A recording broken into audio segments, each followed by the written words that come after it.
Mesdames et messieurs, chers téléspectateurs de la télévision Proximité Web TV, bonjour. C'est un plaisir de vous retrouver sur ce plateau spécial.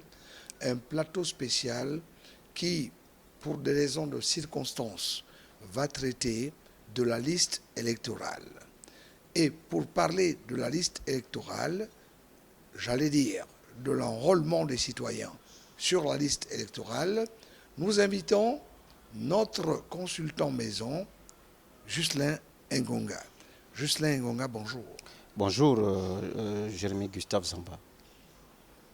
La première question qui me vient tout de go à l'esprit est celle de savoir quelle différence fait-on entre la liste et le fichier électoral?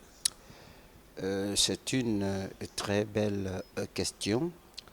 La liste électorale consiste au ministère de l'Intérieur, après chaque élection, de revoir le taux démographique électoral dans un pays, c'est-à-dire l'opération qui se passe actuellement après celle de 2018 qui avait organisé des élections couplées, c'est-à-dire législatives et locales.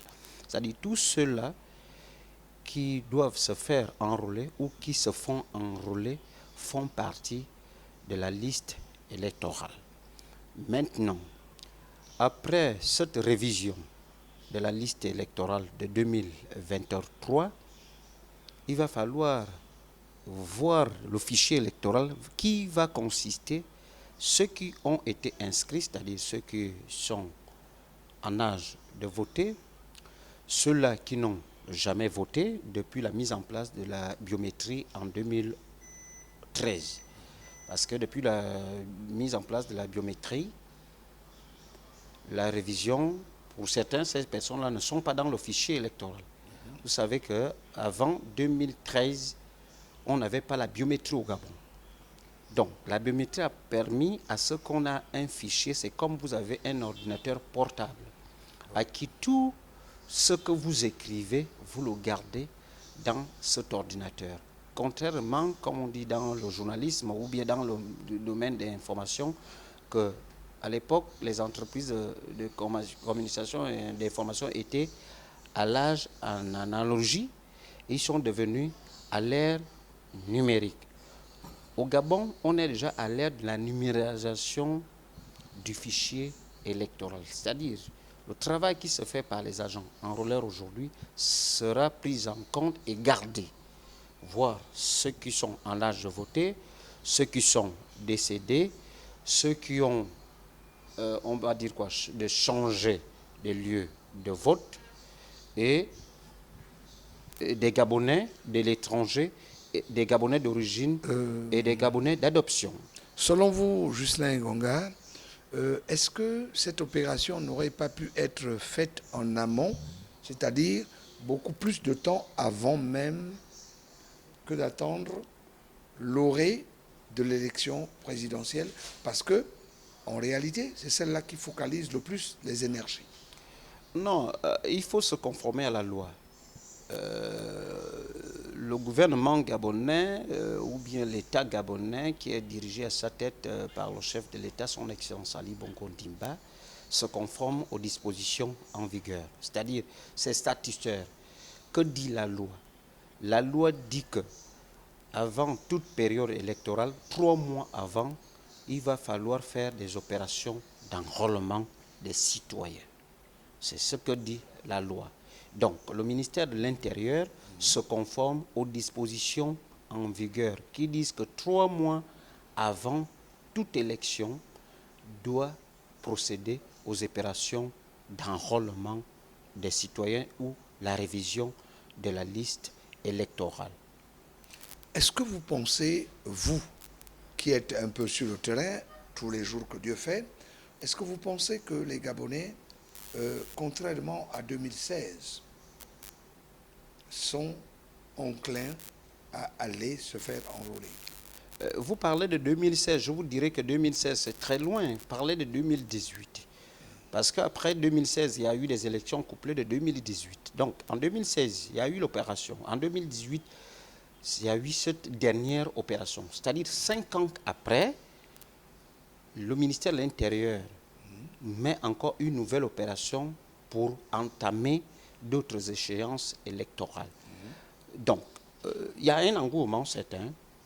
Il y a des Gabonais qui prennent conscience de la vie politique de leur pays, contrairement aux années antérieures, qui parfois, il y avait trop de militantisme, trop de bords politiques. Le Gabonais a compris qu'il faut participer au débat démocratique, au développement de leur pays et à l'action politique de la citoyenneté. Vous dites que les Gabonais, il y en a beaucoup qui s'intéressent à la vie de la cité, pour être un peu dans les termes à la mode.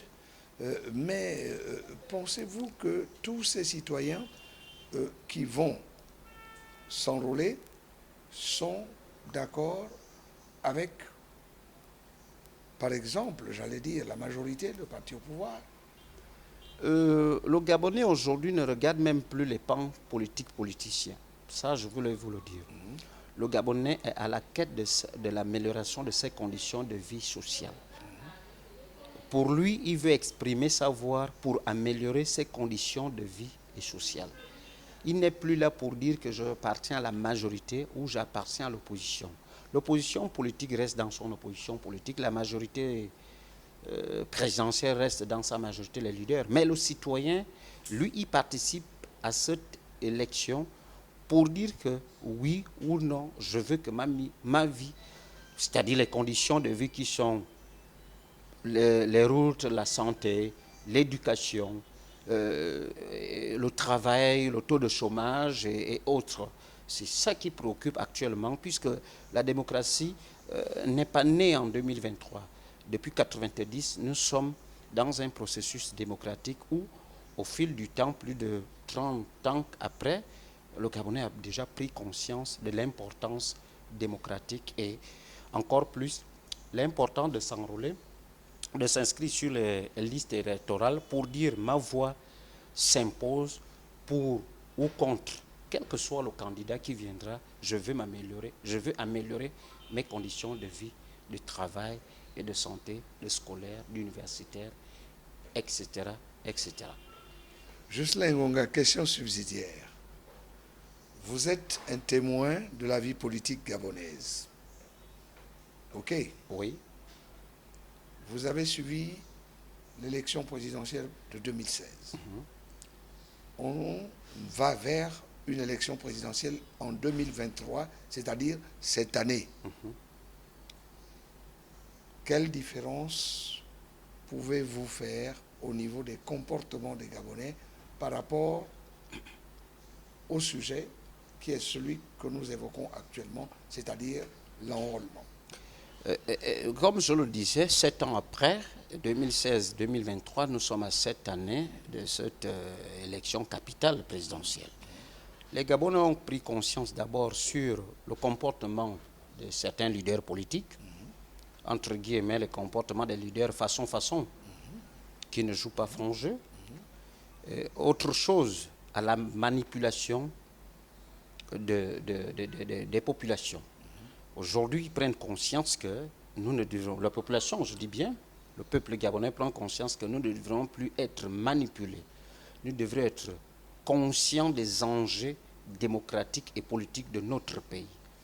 Nous ne pouvons plus aller cacher. Nous ne pouvons plus aller contre X ou Y parce que ce X ou Y ne défend pas les intérêts du pays, il défend ses intérêts propres. D'où la conscience de l'ensemble du peuple gabonais à s'enrôler et dire que le choix sera fait au soir de cette élection présidentielle pour qu'il y ait la paix, l'unité des Gabonais et qu'il y ait le progrès social, économique, culturel et la réduction du chômage et la bonne santé. Seul le Gabon qui doit gagner. Mesdames et messieurs, chers téléspectateurs de la télévision Proximité Web TV, je crois que la réponse de fin de Jocelyn Ngonga, notre invité dans ce cadre du plateau spécial, a été suffisante pour vous édifier. Nous vous remercions toutes et tous de nous faire toujours confiance à un prochain numéro du plateau spécial. En tout cas, nous sommes sur la droite ligne des élections. Merci.